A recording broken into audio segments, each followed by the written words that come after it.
It's good to have you join us here on Breakfast Central on News Central. And this is where you can join the conversation by going ahead to dial the phone number on the screen as we will be presenting to you the front pages of the newspapers. We'd like to hear your reactions as well and what you think about each and every story we would be actually taking a look at.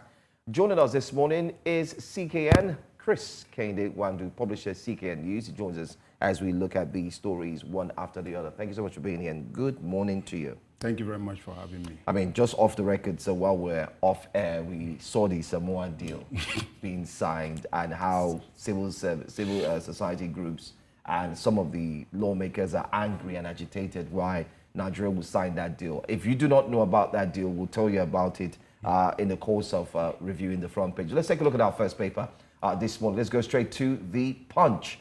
That's our first paper for today. And the Punch has it there, fresh on the front page. Businesses grounded. House collapses as flood overtakes Lagos. You can see the pictures there. It was indeed a worrisome situation yesterday. It got a lot of Lagosians thinking if they need to relocate. I did hear some people say, maybe I need to leave Lagos and go elsewhere. Southeast leaders step up moves to free Nnamdi Kanu. There was a last story that indeed broke yesterday evening/night, where some of the Southeast governors had said that Nnamdi Kanu is ready to abide by any in quotes, any condition being given to him by the federal government. Father, son remanded for allegedly stealing 75 million naira from Lagos firm. Wow. Senate probes $4 billion refineries repairs, hazardous diesel import. You know, anyway, I'd like us to touch on that first. But before then, let me take a few more. National Assembly scores federal government low on budget implementation. National Assembly scores federal government low on budget implementation. Customs intercept 1.6 billion naira military wares rifles from Turkey. What is going on? We need to focus on this customs intercepting weaponry and so much more every week, every now and then. Is Nigeria starting to deteriorate and we becoming a nation that is about to go into anarchy? Well, that's all I'm taking from the front page of the Punch. Let's take another paper before we bring in our guest. All right, the Daily Independent newspaper. Federal government unveils model to realize planned $1 trillion economy by 2030. Benue government imposes 24-hour curfew on Ukum local government area. Bandits kill 7 in Ukum, 4 in Gwe West local government areas. Federal government moves to avert SSANU and NASU strike. Slates meeting with officials. Tinubu advocates collaborative governance at Reps Legislative Open Week. Dogara clarifies salary allowances as former Speaker of House. Obasanjo denies discussing Nnamdi Kanu's release with Southeast governors. Wow, woo. Okay. 2023 general elections. Anger trails APC's non-payment of legal fees to lawyers. Lagos government urges calm after 9 hours of torrential rainfall. Despite protests, Discos again hike tariff for Band A customers. And EFCC warns youths and students against planned protests. Senate probes importation of poisonous diesel, says heads will roll. Southeast senators meet AGF and ask Tinubu to free Nnamdi Kanu. We'll come back to take one more paper and then we'll get into the conversation. Let's take the Vanguard newspaper. All right, let's go to one more paper. I'm sure our guest is getting ready, CKN, to break these things down as you may.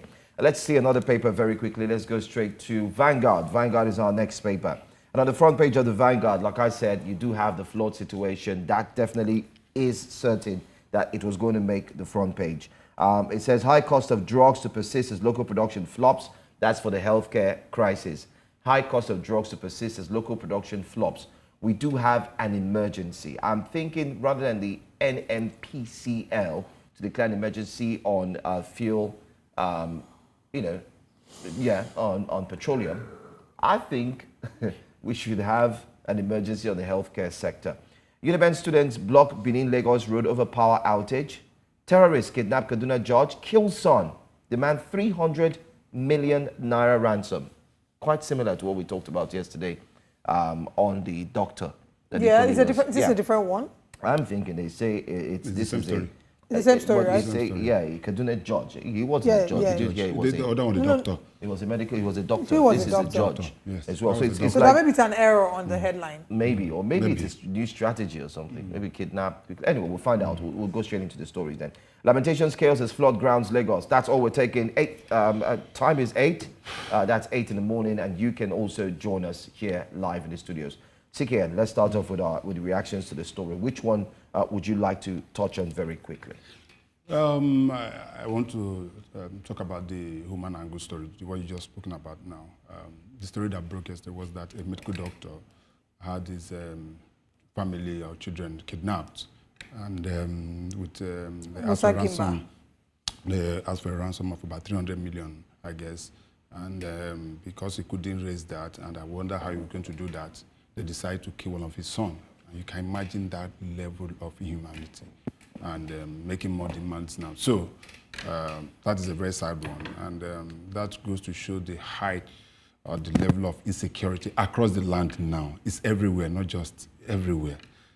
Just so that we're having a resurgence in terms of bombing, something that we've not had in over, suicide bombing, something we've not seen in over 5-6 years is coming back. I couldn't see some of this story on the headline on some of, but yesterday again, some came out to say that they've been able to impound a cache of arms at the Lagos airport again. Drones, arms, and that's also, you remember that 2 days ago, the custom also came out to have a display of over 800 arms, guns that were also impounded in Port Harcourt. And that's to be a source of worry for the federal government and security agencies now. So we need to up our antics and make sure that some of these things doesn't get out, because when you're looking about over 800 rifle, not just ordinary rifle, not chakabula, Yes. not chakabula, you're talking of main arms. That is enough to equip an army. I wanted to give an update regarding the story about Musa Gimba, whose son, Victor Gimba, was killed because they were demanding a 300 million naira ransom. His wife, Janet Gimba, has been released.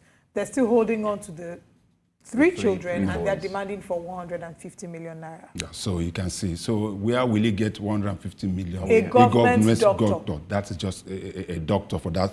And this is somebody that saves lives. Not even that he's a politician. He's not a businessman. So now it's not even about. So I don't even know if they're targeting people. It's just anybody who their hand touch. It's not a question. No, I don't think that way. Most often than not, these people just think that they are not smart. They're smart. They get information. They don't just go and just pick anybody. Most of the time, especially in this kind of situation, definitely there must be some level of information. Somebody must have passed on information, and they must have done their own investigation, ranking, and the rest of them. They now pounce. If you look at it, he probably is not the only one living in the whole of the state. So how come that he was the only one? So they have, the notion they have is that, because probably he's working in government, they think that he's a big man in government. They don't even know what he does.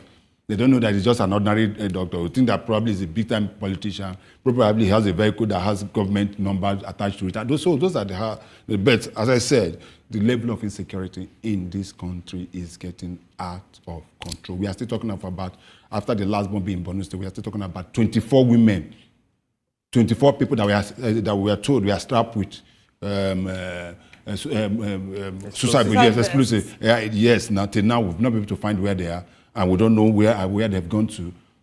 God save us. But our security agencies should be able to, the police, the DSS, everybody within our security architecture should be able to. This is not the time for individual, every individual arm of the security agencies to just think we can do it alone.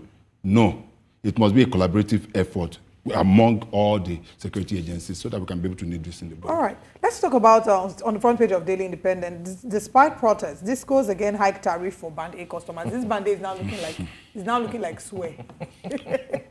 It's now looking like a problem. With that, trying to sound a modest and my choice of word, you're taking the words off my mind. It can't be like say they swear for some people. And that is a fact, because we are looking at, it was, when it was increased, there was a high cry, they said they reduced it to 203, now they've moved it up to 200. And you know the funniest aspect of it, they didn't tell anybody about it. They were so silent about it. Yeah. Until they started making the social media. What they did is just posted it on their social media handles, and that was it. I am within an area where they said that belong to Band A. I did not get any information to that effect. And I think their quest for doing that, they're quiet because they say they just moved it by 3 naira 50 kobo. It is not 3 naira, it's 209. It was 2. I think it was 203 before. It was actually it used to be. Yes, it was 206. 206.80. It was okay, they moved it to now they move it to 209. The fact remains that why is this increase? Even in my area, in my so-called area, they say that they have they're giving within Band A. For the past 1 week, I've not had life. I've been having what they call low current. I've made report. I went to the office somewhere in my area. They say I should. This is the fee, whatever. They gave me what they call the SR, whatever number. Till today, Ikeja electric or whatever they consider. I'm not saying. At the end of it on, they are moving. So, and when you look at this issue passionately, you come to ask yourself, what is wrong with us as a nation? For goodness sake, what is wrong with us? They'll tell you, oh, for Band A, you are supposed to have a minimum of not less than 18 hours in a day. Yeah. But do we get that? Do you get that? You remember that the NEC or whatever had to find the Abuja electricity at a point because what they claim to be Band A was not what they are giving the people. So it wasn't even banding on anything. So it is quite unfortunate. And we have a government sitting down, we have a regulatory agency sitting down, they're doing nothing. And these guys are just taking us for a ride. We are talking of increment in petroleum subsidy, we are talking of increment in electricity. Till now, the issue of salary, nobody's talking about the issue of salary. That one has gone, practically it has gone, everybody has gone quiet. I said nothing. And you ask what is up, and I said it. Just the fact that there was supposed to be a tax bill in Kenya. They trooped out. The young ones trooped out. And I continue to ask, what is the problem? You know, here I asked a few weeks ago, I was asking, and you relatively answered me. I say, our problem, is it that of leadership or followership? And you say it's both. You say both. I remember that. So I tend to agree with you. Because how can we as a people continue? This country is the most, I believe Nigerians are the most patient people I've ever seen on the face of the earth. Because we're resilient. We're so resilient, and that is why our government, our leaders are taking us for granted.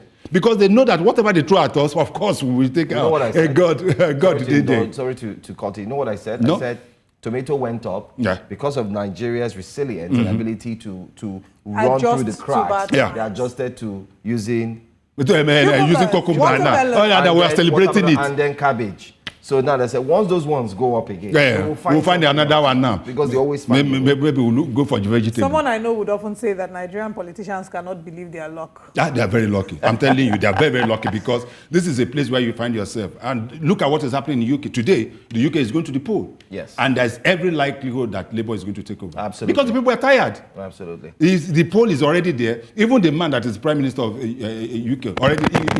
He was looking at the report. He even said that he said his own constituency that he's not even sure. He was telling some of his friends that he's not even sure that. But our leaders know that without delivering, they will lead themselves into power. So we're going to have another election, whether I like it, whether you vote or not. They'll get their way. Let's talk about the flood. The 10-hour rainfall. Businesses grounded. House collapses as flood overtakes Lagos. Starts on the front page of the Punch newspaper. 7 rescued from collapsed building. Flood-induced traffic disrupts movements in Lagos and Ogun. Every paper has a story about the flood. If you move from there and you move to maybe the Daily Independent as well, from the Punch to Daily Independent, you can see the front page. You can see houses and cars submerged in floods. We're having a really rough time being able to make ends meet. And then we're adding floods. If you move over from First News now to Vanguard, you can see every front page has flood because that's really like the biggest story right now. Is it the biggest story because now who it touched Naisabi? My house was flooded yesterday. So we can be, and I'm supposed to be in an area where I think that I'm relatively safe. But you don't know where it's safe anymore. Nobody knows where it's safe any longer. So my place was flooded, and I was battling water throughout yesterday morning. I didn't move out. So, and you ask yourself, what is the problem? The commissioner, I try as much as possible to praise the Commissioner for Environment in Lagos. So I've been trying a lot to, but I've come to realize also that apart from what he is trying to do, some people are also sabotaging the effort of government. And that's a fact. In my area, some guys who think that they are very close to government, Lagos State government or whatever government power, have decided to build houses where flood was supposed to pass. And they look at you and say there's nothing you can do about it. I'm telling you, I'm talking of my own area, which is just about 5-7 minutes drive from here. They block the places. Just beside my own house, you see some people doing some filling without any recourse to buildings that are already, and I'm talking of massive sand filling. So whatever happened, that you see that, so water flows to this thing. So it becomes a very, very big issue. And I don't know how it is. A child died yesterday. Oh, from the report. I thought there was no death. No. A child died. Okay, from the house collapse. No, yes. not the house collapse. Oh. There's a child that was swept away by the flood yesterday. It should be in some of the papers. It was swept away. They were coming back from school. Oh. And suddenly, they stepped on something, and the child was swept away. That's so sad. Yes, a boy was swept away yesterday. Does this now bring back the conversation that a number of people have had regarding... So there are two levels of conversation to this. One is that the fact that year in, year out, we have these floods. And Lagos State, for example, has had floods almost every other year. And maybe nothing is being done about it. Some others would then argue that at the time when the government said that they were demolishing buildings that were built on the drainage, that Nigerians were complaining. And so in that case, we're not sort of helping the government. What would your reaction be to that? The fact that it's been a long time coming. And is this maybe a time to start having conversations about the buildings that have been demolished or the buildings that will be demolished, even though a number of people would argue that that there was some level of politics to it? The buildings that were demolished, who gave the approval? That's a question to ask yourself. So if you answer that question, then, because I can tell you for free that practically no house, except few. You can't start the construction of a house in Lagos without getting some level of approval. And where does it come from? Ministry of Land, Ministry of Environment. Somebody must have signed off this. When they were building those buildings, what did you do as an agency of government? It wasn't like it was building one remote village where you cannot see. So your staff or agents have been going out, because they go around. You see them most of the time, they'll mark it red and just write something. Before you know it, 3 days later, the whole thing has... Remember what happened at the collapse of that, is it 40 or how many stories? 4 score? This thing in Ikoyi. You remember this thing that happened in Ikoyi? Yes, it was 4 score now. Where they said, they asked the guys to stop work. But he continued building and nothing was done until it collapsed. So the staffs or the government officials within these ministries and agencies should cover their eyes, their face in shame, because they know what happens. Most of them are so corrupt that what they do is just get their own listing, get their own court, and just close their eye to some of these things. I asked a question. Yes. When this destruction was ongoing, when they were destroying these houses that were already erected, and he said they were blocking the drainage systems. My question was, even when some of the owners came out with the documents, like the one that was destroyed at Mende here, and we had some of the victims here, they came out with papers and documents saying, see, we got the approval. Till today, we've not heard the Lagos State government say XYZ person has been apprehended or arrested for having approved illegally these structures, because there's no how on that document you won't see the name of the person who signed and stamped. You see the seal. It's signed and sealed. The most corrupt, most often we continue to say police is corrupt, because the police is corrupt. One of the most corrupt agencies in Nigeria is the Ministry of Lands. Ministry of Lands. They are so corrupt, and I tell you to Lagos. If you go to these agencies, the ministry, and see what happens there. In fact, most of them live like lords. They live like gods. They are so rich, even at this lowest level at the ministries. They are so rich because of the way they make money. You come there, you want to make inquiries, you want to get these things, they frustrate you. You go there time and time again, you are talking about your CFO and rest of them, they frustrate you. In fact, you cannot even assessing them is a big problem. So that is the level where they place themselves, especially those in Lagos. I'm talking of Lagos State now. I've lived practically 57, I'll be 57 in August. I've lived all my life in Lagos. But if you see, the governor is doing all his best within the ministry to be able to, in fact, they've gone as far as try to digitalize the system now. But you'll be sure that some people within that system will frustrate that effort, because once that work, then you'll be taking food off their business. So that's what. So most of them, when we talk about, they didn't build. Yes, the commissioner of environment came out and said, we're going to demolish. They demolished and gave reasons for them. He called them to a meeting. I was showing them, they are not supposed to pass. So. But the question I asked, when they were building, what did you do? Who approved Because it? who are the ones that approve it? Those that approve. How many of them have been apprehended? How many of them have been prosecuted? How many of them have been sacked? They cover them. And even beyond those ones, the times that we've seen buildings collapse, we just hear that after the buildings collapse, there's investigation being carried out. But we haven't seen sanctions. Nothing. That's why we keep having almost every year. What they do is that they just say, oh, the building are going to investigate. They will take over that land. That's what they do. They immediately take over the land. The government take over the land. And I know that land belongs to the government. Section 1 of Land Use Act, yeah. Yes. The governor has power over land. And that is why you are given a CFO. Your CFO is for 99 years. What it means that after that 99 years, you're supposed to revert back to the government. So you don't have ownership of land. Okay. Also, what you have just proprietary, what we call proprietary rights. Okay. But even at that, what I'm saying is that why is it that some of this happens at the end of it? Or that is all we just see that, it has collapsed and government is going to investigate and it ends there. That's all. It ends there. And lives are being lost on a daily basis, especially in Lagos. Yeah, we know that it is not only, if you look at it, it's not just a Lagos thing. All over the world, we have been having issue of floods, we have been having, because of the climate change and the rest of them. But those areas, they are putting a lot of effort to make sure that it does not repeat itself. Why is it that of Lagos is so consistent, despite all the so-called demolition that we've been doing? It's not working. Okay, let's go to the health sector. Front page of the Vanguard newspaper. The big story there is talking about the healthcare crisis. It says, high cost of drugs to persist as local production flops. Only 25% of drugs consumed in Nigeria are produced locally. 70% drug importation puts more pressure on forex. Importation responsible for high cost of drugs. Pharmaceutical sector unique deserves special policies. And we're seeing here, delete import duty levy to ensure our survival, says Adeosun. And finally, federal government should introduce reforms utilized in petroleum sector, according to the ACPN. About a year ago, there's a particular drug I used to get for my mom. It cost me about 6,008, 7,002 for a pack. 2 days ago, I went to buy that same drug. Asked me how much it was. 43,000 naira. What? 43,000 naira. I thought you were going to say something like 12 or 20. 43,000 naira. That is how bad the situation is. And you'll be shocked by the number of Nigerians that are dying silently. Because most of them cannot even...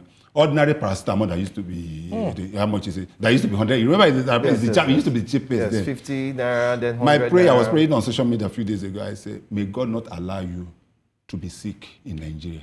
Amen. That's a good prayer. That is a very big. We are still talking about food, though.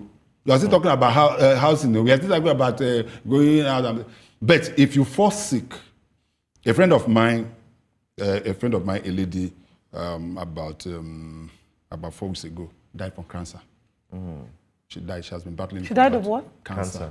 Breast cancer. She has been battling it for about this thing. It got to a point she has practically sold everything she had, and it's big. She's with 3 children, no husband, and she has tried all we could. By the end of it, I know that the last discussion I had with her, she said, CKN, I don't want to die. Fortunately, I just arrived in Canada. A few days later, I was just called that she has just died. Because all effort to be able to save her. So the square sector is a very critical part. And I totally agree with you. We are talking of fuel, we are talking of... If you see the number of Nigerians that are having serious health challenges, is a big problem. I mean, we have our challenges are multifaceted. We're talking of insecurity. Insecurity is a big problem. Power is a big problem. And then the health sector. And we've seen a number of these companies relocate out of Nigeria. I was asking people, when GSK exited Nigeria, then people started to talk about certain medication and how the cost would increase. And we started to see that. So it's really scary times. Just few days ago, you know that about 48 hours ago, 72 hours ago, government came out with this circular that certain this thing on drugs. Yeah, people signed this thing. Yeah. Those are just rhetoric. But the Nigerians even trust really It doesn't Nigerian work now. They don't. It doesn't now. All those are rhetoric. But go to the pharmaceutical companies in Nigeria. How many can you even point out? What is signed actually? Nigerians also need to understand what was signed. It's that's what I'm saying. Units. Basically, what you need to produce. That is to encourage local production. But how many do you have? How many do you have? That is what I'm saying. I don't want to mention brand names here in the East. Do you know how many people have died from cholera? The death is not because of we're having it's because they don't have the money to buy drugs so that is what we have. Ordinary the vaccines are not available. We've exhausted what we have. I know someone who went to get a malaria drug last week, and he told me, and I said, why didn't you call me? He said he went to get the drug. He used to buy the drug for 2,000. Go and check out those malaria. He went there, they told him it's 7,000. I said, I beg. Go and check those malaria. Go and check those malaria. I'll buy orange and lime and boil water. Go and check those. Go and check out those malaria drugs now. They're now expensive. Very, very expensive. That used to be 900, 800. That used to be highly 4,000, 5,000, 7,000. And avoid the mosquitoes. You know. So finally, I want us to quickly take the story as we're wrapping up. It's on the first newspaper.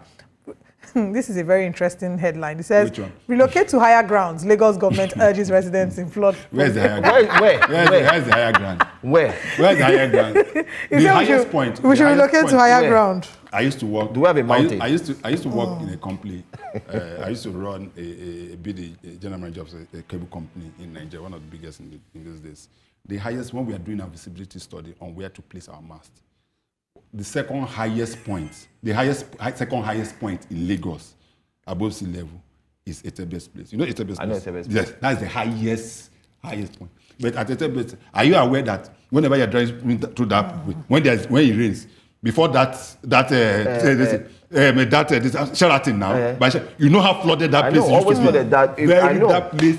Always very flooded. So where are you going to tell the person that at that point to now move? So because that is supposed to be the highest. So what I was Aso Rock is a higher ground. So just to mention to those who are house hunting, now is the perfect time to look for houses in Lagos. Even though this isn't the story I wanted to ask you. The story I saw that and it just made me start laughing. The story I wanted to ask you about was I didn't discuss Nnamdi Kanu's release with Southeast governors according to Obasanjo. So the Southeast governors had a meeting and for the first time with one voice, they said they're going to write a letter to Tinubu asking him to release Nnamdi Kanu. They didn't say when this will happen. Although we've seen a number of these governors speak individually, they were hosted by the governor of Enugu State. Obasanjo was allegedly or reportedly there, right? And according to the media, the reports that we're seeing was that, he was in support of the conversation. But he's saying now that he didn't discuss any of this. I saw the press statement by the Southeast governors. I don't think there was anywhere they said Obasanjo supported. It was just the papers. So it's the papers that reported that. No, the assumption now. We assume a lot. Occasionally, how can he be there and they wouldn't discuss it? No. But they even taken it further. I know that yesterday, some senators from the South also met with, I think, the AGF to be able to. And the guy himself has come to say, at whatever cost, I am ready to just to let. So are we looking to see an Nnamdi Kanu release soon? I'm not in government. I'm not the president. But I've always said time and time again, the solution to this problem is not through the legal means, it's political. And I believe that those in power, the government, the president, and the rest of them, the AGF said, we see it through. And no. Listen to what happened to Igboho. Where is Igboho today? He's fled. Sowore was charged for treason. Where is Sowore today? He has been given his passport in the US. I think the same political discussion should be had. We should have that discussion around Nnamdi Kanu, especially now that he seems to have renounced most of his hardcore stance on issues and they have said it time and time again because people are taking advantage of Nnamdi Kanu and perpetrating a lot of evil in the Southeast. The killings are not by his followers. There are people that he has denounced. He has denounced it several times, and I believe that if this guy be able to come out, I know that he can be able to find and be able to stand when it comes to issue of insecurity. In as much as I know that there have been a level of growth in the Southeast, now people going to work or going out to work, but you still don't have that kind of movement that you expect. Commercial activities in that state have been collapsed. Even if we're being honest, if we look at it legally, he does have a valid claim. The court has spoken, but it's that we don't listen to the courts anymore. But these are conversations for another day. We're hoping that the Attorney General can invoke his powers in Section 174, subsection 1 of the Constitution, and they can then have a conversation that would maybe lead to his release, and we'll see what the next steps are. The legal mind has spoken. Thank you so much, CKN, for joining us. Thank you very much. Thank you very much.